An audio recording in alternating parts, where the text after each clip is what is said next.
Welcome to Posture and Breathing 101 with Monroe, Krista, and Lisa. You can call us the Little Hainsters.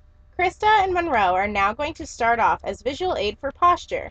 You will see first Krista standing with bad posture, and I'm going to have Monroe help me out by fixing her posture so she's ready to sing. As you can see, Krista's definitely not ready to sing standing like this. So first, I'm going to ask Monroe to go ahead and make her unpop her hip and stand up straight. Great. Now with her arms crossed, she's not going to be able to use her breathing mechanisms properly, so hands at your side. After that, looking at her feet, they're a little too far apart. You want your feet to be shoulder width apart. Great. Now her shoulders need to be back, yet relaxed. And lastly, you want your chin parallel to the ground.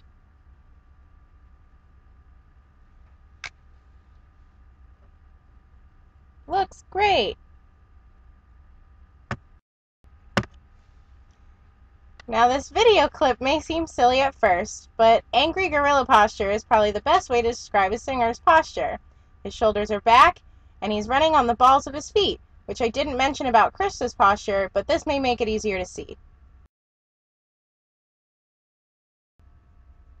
Moving along to the breathing portion of the video, we need to start off with a very important muscle used for breathing called the diaphragm. Let's see if Monroe can find his diaphragm. Where's your diaphragm, Monroe? Let's find out. Where do you think it is? No. Try again. Is it here? No. One more time. Is it here? Close, but not quite. Let's do an experiment to see if you can find it. Krista, go ahead and make him giggle. You laughed with your diaphragm. So, yeah, there it is. Yeah, exactly. Good job. You're so cute.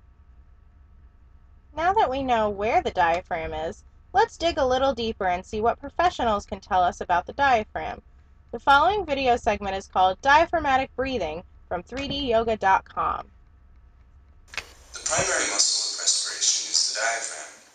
The diaphragm is a thin, dome-shaped layer of muscle and tendon that separates the abdominal cavity from the chest cavity.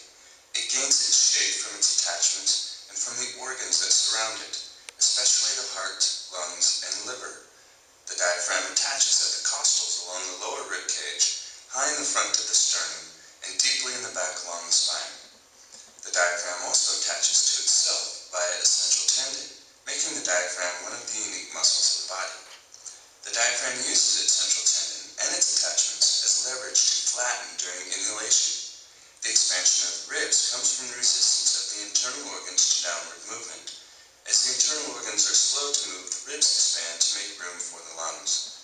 While the diaphragm attaches at the bottom of the ribs, its range of motion never reaches that low in the body. As seen from below, we get a sense of the full range of motion of the diaphragm as it would glide over the aorta, the vena cava, the esophagus, and the internal organs.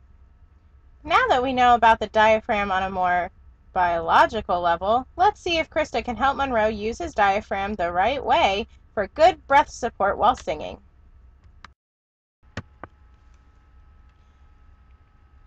When using the diaphragm, the easiest way to see your breath may be seen this way. We ask Monroe to sit in a chair and bend over. Hopefully you'll be able to notice the rise and fall of his back. That's his expansion and his release of air.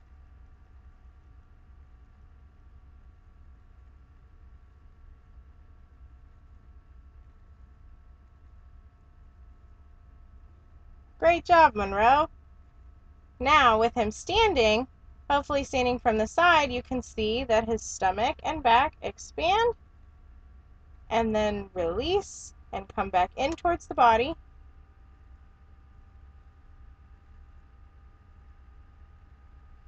This is the correct way to breathe. What we don't want to see is breathing and your shoulders moving up.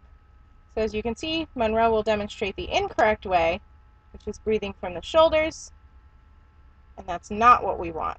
You want to breathe deep and expand down. Thanks Thanks for watching. For any further instruction from the Three Little Hainsters, feel free to stop by the Furman Music Department during the week.